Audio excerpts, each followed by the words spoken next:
Hello అండి. చాలామంది patients madam నాకు వైట్ డిశ్చార్జ్ అవుతుంది, లేదంటే తెల్లబట్ట అవుతుంది, లేదంటే కొంతమంది వైట్ బ్లీడింగ్ అవుతుంది. ఇది నార్మలేనా? న్యాచురల్‌గా అవుతుందా? లేదంటే వైట్ డిశ్చార్జ్ ఉంటే మేము నీరసంగా అయిపోతున్నాము, నీరసపడిపోతున్నాము. లేదంటే వైట్ డిశ్చార్జ్ ఉంటే ఖచ్చితంగా ఇన్ఫెక్షన్ ఉన్నట్టేనా? మాకు క్యాన్సర్ ఉండేదానికి అవకాశం ఏమన్నా ఉందా? రేపు రేపు ప్రెగ్నెన్సీ రావడానికి ఏమన్నా ప్రమాదం ఉందా? వైట్ డిశ్చార్జ్ అంటే ఇన్ఫెక్షనేనా? ఏంటి అని అడుగుతుంటారు. నేను మీ doctor Anusha Reddy, fertility expert, 49 fertility centre Warangal branch.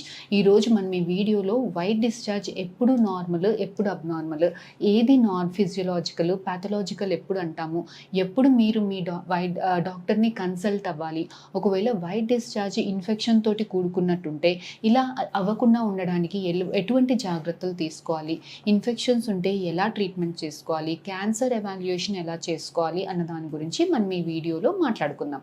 So white discharge ఎప్పుడు నార్మల్, ఆడవాళ్ళలో వైట్ డిశ్చార్జ్ ఎప్పుడు నార్మల్ అంటాము, ఎప్పుడు ఎక్కువ డిశ్చార్జ్ అవుతుంది అని అంటే జనరల్గా మనకి పీరియడ్స్ వచ్చే కన్నా ముందు కొంత వైట్ డిశ్చార్జ్ ఎక్కువగా ఉండడం గమనిస్తాము.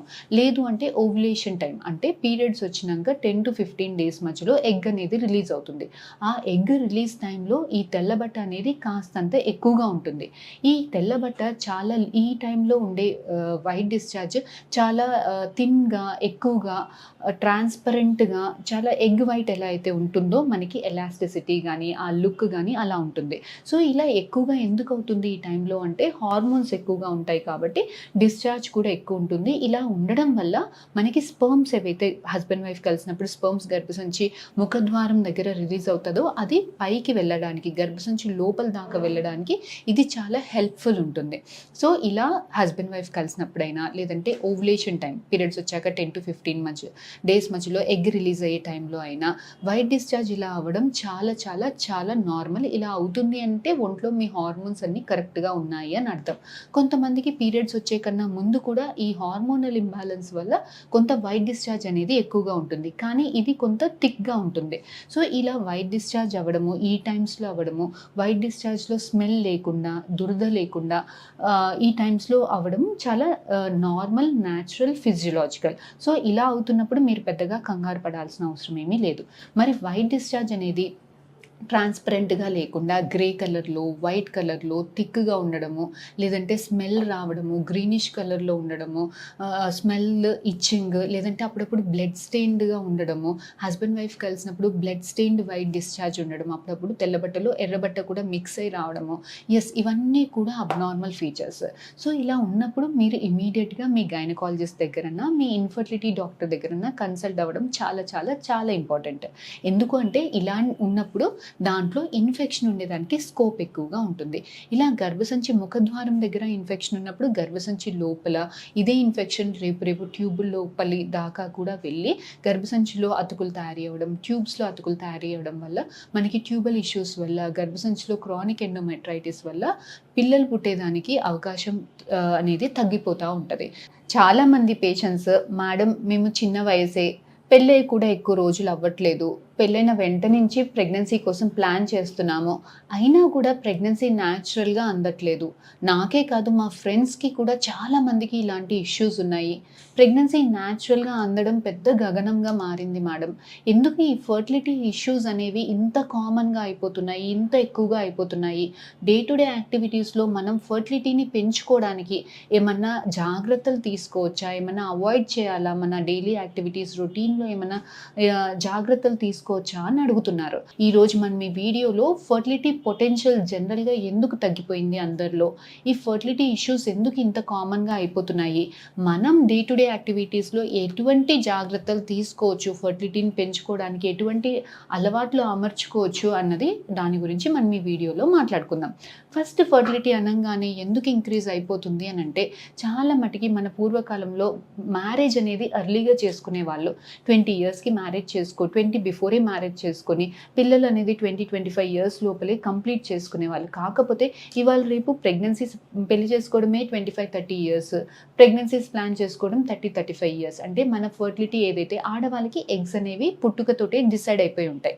ఏజ్ అవుతున్న కొద్దీ ఎగ్స్ నెంబర్ తగ్గిపోతుంది, క్వాలిటీ తగ్గిపోతుంది. ఫర్టిలిటీ అనేది 25 to 30 years మధ్యలో పీక్ ఉంటుంది. 30-35 ఇయర్స్ మధ్యలో డిక్లైన్, 35 ఇయర్స్ దాటిన తర్వాత ప్రెగ్నెన్సీ పొటెన్షియల్ వచ్చేదానికి ఎగ్ క్వాలిటీ డ్రాస్టికల్‌గా తగ్గిపోతుంది.